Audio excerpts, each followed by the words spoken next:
ഞാൻ reverend father doctor Johnson തേക്കടയിലേക്ക് വരികയാണ്. Father, താങ്കൾ സംസാരിക്കും മുമ്പ് തന്നെ താങ്കൾ പറയാൻ പോകുന്നതിനെ സംബന്ധിച്ചൊരു മുൻവിധിയോടെയുള്ളൊരു ഒരു സമീപനം നേരത്തെ കെന്നഡിയുടെ ഭാഗത്തു നിന്നും, അതായത് എന്തെങ്കിലും ആവട്ടെ, അത് അദ്ദേഹത്തിൻ്റെ കാഴ്ചപ്പാടായി അങ്ങനെ നിൽക്കട്ടെ. പക്ഷേ ഇപ്പോൾ ഷൈജു പറഞ്ഞതുപോലെ ഈ പ്രശ്നത്തെ ആകെ പരിശോധിച്ചാൽ ഒരു സങ്കീർണമായ പ്രശ്നം അനുഭവങ്ങളുടെയും നിയമോപദേശത്തിൻ്റെ അടിസ്ഥാനത്തിൽ പരിഹരിക്കാൻ കഴിയുന്നതിൽ ചെയ്യേണ്ടതെന്താണ് എന്ന രീതിയിൽ പോകുന്നതിൻ്റെ ഒരു ശരിയായ പോക്കാണ് ഇപ്പോഴത്തെ കേരളത്തിൻ്റെ പോക്ക്. ജുഡീഷ്യൽ കമ്മീഷൻ മറുഭാഗത്തെ സമീപനങ്ങളൊക്കെ ആ നിലയിൽ ഒരു രാഷ്ട്രീയ മുതലെടുപ്പിൻ്റെ തോതിലും അളവിലുമുള്ളതാണ് എന്ന് തോന്നുന്ന അവസ്ഥ. കാരണം കേന്ദ്രമന്ത്രി തന്നെ ഇന്ന് മുനമ്പത്ത് വന്ന് അവിടെ അവർക്ക് കൊടുത്ത ഈ ഉറപ്പുകൾ, അദ്ദേഹത്തിൻ്റെ പാർട്ടിക്കാർ കൊടുത്ത ഉറപ്പിനൊക്കെ അപ്പുറം, അതേ മന്ത്രിയാണല്ലോ, അങ്ങനെ അങ്ങ് പറയാൻ കഴിയില്ല. മറ്റുള്ളവർക്ക് മന്ത്രി വന്നതാ ഇങ്ങനെയൊക്കെ പറയും, എല്ലാ ഉറപ്പും കിട്ടും, എല്ലാം തീർന്നു, എല്ലാം സെറ്റായി കഴിഞ്ഞു എന്നൊക്കെ പറയാം. പക്ഷേ മന്ത്രിക്ക് അത്ര നിലയിൽ പറ്റില്ല എന്ന അവസ്ഥ നമ്മൾ റിജിജുവിൽ അവിടെ കണ്ടതാണ്.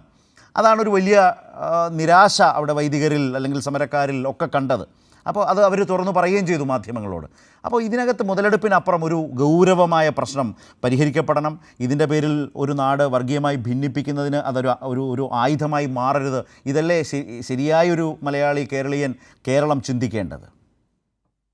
രണ്ടു മൂന്ന് കാര്യങ്ങളുണ്ട് ശരത്തെ. ഒന്നാമത്തേത്, എന്റെ അടുത്ത സ്നേഹിതനാണ് കരിമ്പുംകാല. ഞങ്ങള് കൂടെ ഫോണിൽ കൂടെ ഒക്കെ സംസാരിക്കാറില്ല. പുള്ളി എന്തുകൊണ്ടാണ് അങ്ങനെ പറഞ്ഞത് എനിക്കറിയാം. അതുകൊണ്ട് തന്നെയാണ് അതോടെ നിൽക്കട്ടെ. നിങ്ങൾ സംസാരിക്കുന്നതുകൊണ്ട് തന്നെയാണ് നിങ്ങളുടെ ഫാദറിനെ മനസ്സിലായത്. ഓക്കെ. രണ്ടാമത്തെ കാര്യം, എന്റെ ഏറ്റവും അടുത്ത സ്നേഹിതനായിരിക്കുന്ന ജോഷി മയ്യാറ്റലച്ചനുമായിട്ട് ഇന്ന് വൈകിട്ട് ഞാനൊന്ന് സംസാരിക്കുകയുണ്ടായ.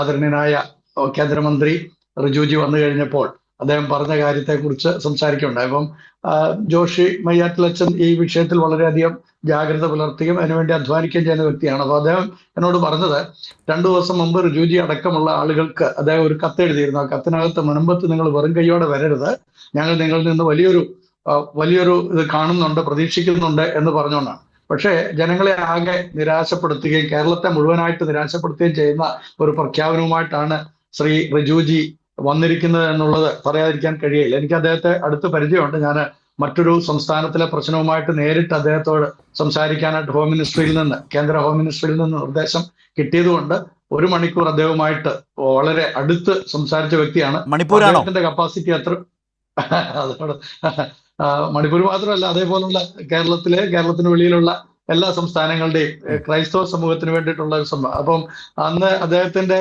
കപ്പാസിറ്റി എത്രത്തോളം ഉണ്ടെന്നുള്ളത് എനിക്ക് മനസ്സിലായതാണ്. അപ്പം ഇവരീ പറയുന്ന പോലെ കൊട്ടിഘോഷിക്കുന്ന പോലൊന്നും തന്നെ അപ്പം കാണുന്നതിനെ കയറി അപ്പാത് വിളിച്ചുകൊണ്ടൊന്നും പ്രശ്നം പരിഹരിക്കപ്പെടുന്നില്ല സ്ഥലത്തെ. അതാദ്യം നമ്മൾ മനസ്സിലാക്കണം. ഒരു ഇഷ്യൂ ഉണ്ടായി കഴിഞ്ഞാൽ ആ ഇഷ്യൂവിന്റെ പരിഹാരം എന്താണെന്നുള്ളത് തദ്ദേശീയരായിട്ടുള്ള ആളുകൾ കൂട്ടം കൂടിയിരുന്ന് സംസാരിക്കുകയും അവിടുത്തെ ഭരണകൂടം അതിനു വേണ്ടുന്ന മുൻകൈ എടുത്ത് അത് പരിഹരിക്കാനായിട്ടുള്ള നിയമനിർമ്മാണങ്ങൾ എന്തെല്ലാം സംസ്ഥാന തലത്തിൽ കൊണ്ടുവരാൻ കഴിയും, അതെങ്ങനെ കേന്ദ്ര തലത്തിലേക്കും കൂടെ വ്യാപിപ്പിക്കാൻ കഴിയുമെന്നുള്ളതൊക്കെ ആയിരുന്നു ചിന്തിക്കേണ്ടിയിരുന്നതും. അത് ആരംഭം മുതൽ തന്നെ ഞങ്ങൾ ആ കാര്യങ്ങളാണ് പറഞ്ഞുകൊണ്ടിരിക്കുന്നത്. ഞാൻ പല സമയത്തും മുനമ്പത്ത് പോവുകയും അവിടുത്തെ ഇപ്പൊ നേരത്തെ ഇവിടെ എന്റെ സ്നേഹിതൻ പേര് പറഞ്ഞിട്ടുള്ള ആ വ്യക്തിയുമായിട്ടൊക്കെ നേരിട്ട് സംസാരിക്കുകയും അദ്ദേഹമൊക്കെ ഇതിനുവേണ്ടി ഒരുപാട് അധ്വാനിച്ച വ്യക്തികളാണ്. അതൊക്കെ അവിടെ നിൽക്കട്ടെ. അപ്പം അവരൊക്കെ അവിടുത്തെ വികാരി അച്ഛന് അദ്ദേഹത്തിന്റെ വേദനയൊക്കെ ആരോട് പങ്കുവെക്കും?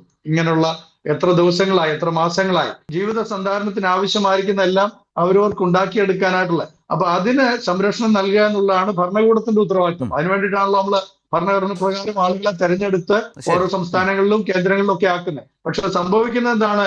ഈ ജനത്തെ തിരസ്കരിച്ചുകൊണ്ട്, അവരെ തമസ്കരിച്ചുകൊണ്ട് അവർക്ക് ജീവിക്കാൻ പാടില്ല എന്നുള്ള മട്ടിലുള്ള ജീവിത രീതി. അപ്പോഴത്തേക്ക് ചില ആളുകള് അവരെ കൂട്ടുപിടിച്ച് എന്തെങ്കിലുമൊക്കെ നേട്ടങ്ങൾ കൈവരിക്കാമെന്ന് ചിന്തിക്കുന്ന ആളുകൾ. ഇതുകൊണ്ട് എന്ത് സംഭവിക്കുന്നു? ഇവിടെ നമ്മുടെ കേരളത്തിൽ നേരത്തെ ശരത്ത് ഓർപ്പിച്ച പോലെ, ചോദിച്ചതുപോലെ ഒരു വലിയ ധ്രുവീകരണം ഉണ്ടാക്കിയിരിക്കുന്നു. മാനസികമായിട്ടുള്ള ഒരു വലിയ അനൈക്യം നമ്മളിൽ സംജാതമാക്കപ്പെട്ടു എന്നല്ലാതെ ഇതുകൊണ്ട് എന്ത് നേടി? ഇതിനുവേണ്ടി സംസാരിക്കുന്ന ആളുകളെ ശ്രദ്ധിക്കേണ്ട ഒരു കാര്യം, ഇതുകൊണ്ട് അത് തന്നെയാണ് അവർ ആഗ്രഹിച്ചത് ഫാദർ, അത് തന്നെയാണ് അവർ ആഗ്രഹിച്ചത്. അതുകൊണ്ട് തന്നെയാണ് ബാക്കിയുള്ളവർക്കെല്ലാം ഇതാണ് ഇവരുടെ ആഗ്രഹം, ഇത് മനസ്സിലാക്കണം, അത് തിരിച്ചറിയണമെന്ന് പറഞ്ഞുകൊണ്ടേയിരിക്കേണ്ടി വരുന്നതും അതുകൊണ്ടാണ്.